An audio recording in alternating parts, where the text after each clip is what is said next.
5 powerful steps to emotionally detach from a toxic ex. Letting go of a toxic ex is not just a breakup, it's a personal transformation.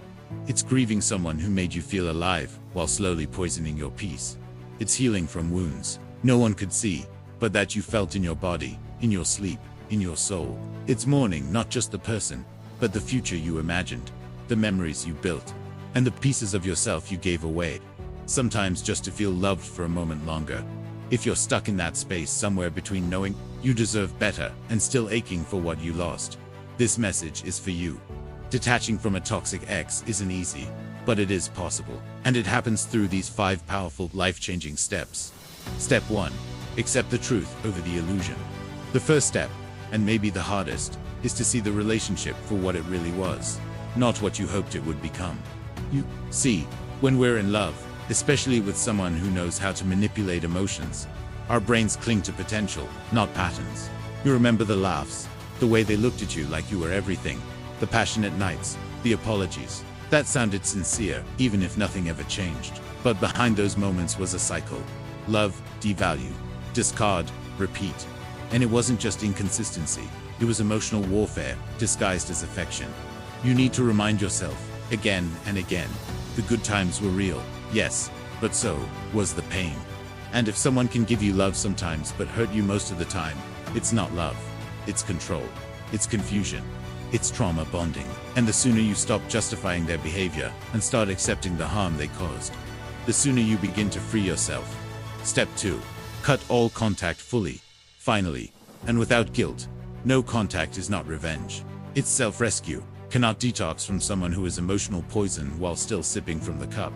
You need distance, not for drama, but for healing. That means unfollowing, blocking, deleting photos, removing gifts, even clearing messages you've reread at 2 a.m., hoping to find closure.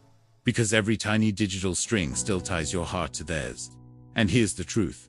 They will try to come back, especially if they're a narcissist or emotionally abusive. They'll throw out bait like, I miss you, or I've changed, or even worse, guilt trips like you abandoned me. But don't fall for it. Love doesn't look like you are constantly questioning your worth. No contact is hard, especially when you're trauma bonded, but it's not cruelty. It's choosing your peace over the pain they always bring. And every time you choose not to respond, you reclaim another piece of your power. Step 3. Allow yourself to grieve fully and freely.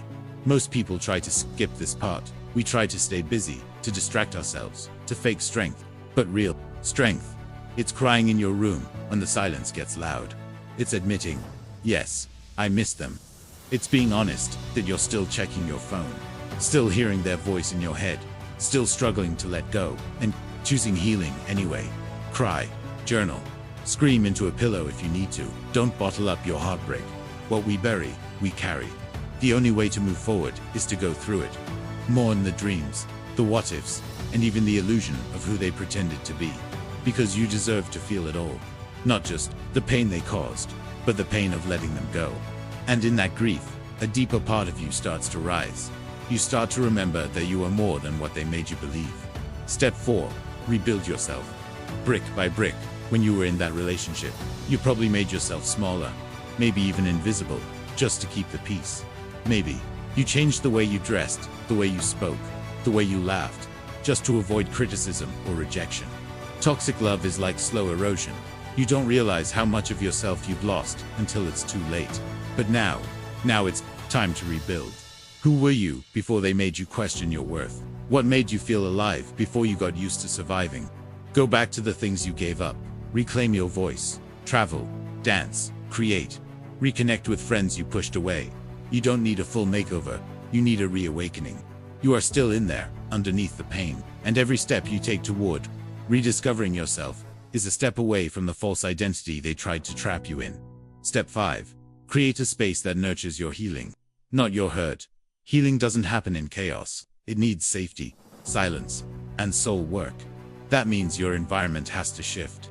Unfollow toxic accounts that glorify unhealthy love stories, or post quotes that make you feel guilty for walking away. Follow people and pages that speak life into you, the kind of content that reminds you that you are whole, lovable, and enough on your own.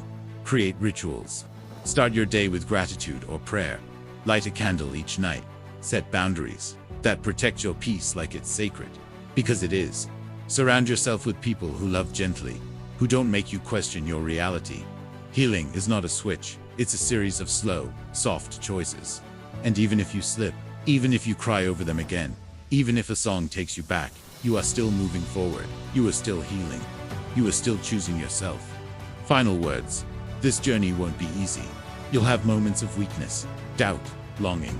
But every time you choose not to answer, every time you sit with the pain instead of running from it, every time you remember who you were before they broke you, that is healing. That